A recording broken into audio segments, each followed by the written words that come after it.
बांधकाम कामगारांना 90 दिवसांचं प्रमाणपत्र सोप्या पद्धतीने द्या, कल्याणकारी मंडळाच्या आयुक्तांना कामगार मंत्री फुंडकरांनी दिले निर्देश।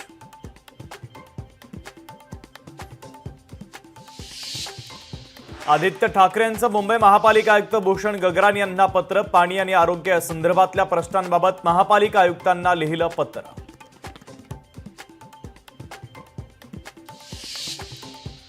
पशुसंवर्धन विभागामध्ये पशुधन विकास अधिकाऱ्यांची 2795 पदं भरणार। पशुसंवर्धनाचं काम अधिक गतिमान करण्यासाठी रिक्त पदं भरण्याचा निर्णय, मंत्री पंकजा मुंडेंची माहिती।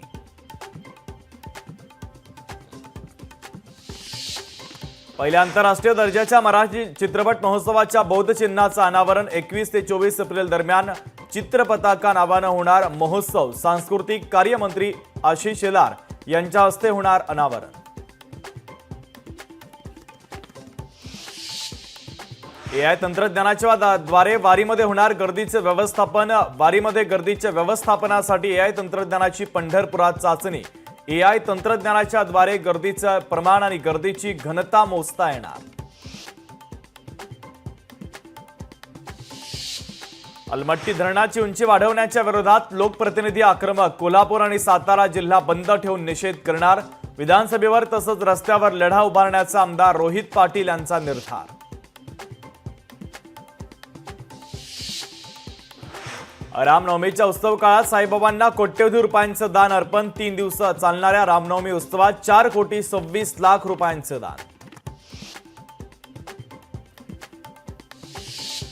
प्रताप सरनाईक उद्या पालघर जिल्हा दौऱ्यावर। सूर्या धरण पाणीपुरवठा योजनेची करणार पाहणी, तर पाहणीनंतर MMRDA सोबत घेणार महत्त्वाची बैठक। नांदेडमध्ये वादळी वाऱ्यासह अवकाळी पावसाची हजेरी। अवकाळी पावसानं फळबागांचं आणि हळदीचं नुकसान, शेतकरी हवालदिल।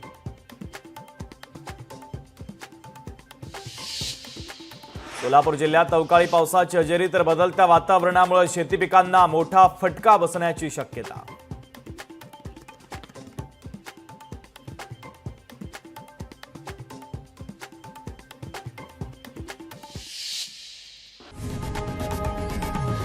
लोकशाही मराठी ऐका, पहा, जागरूक रहा।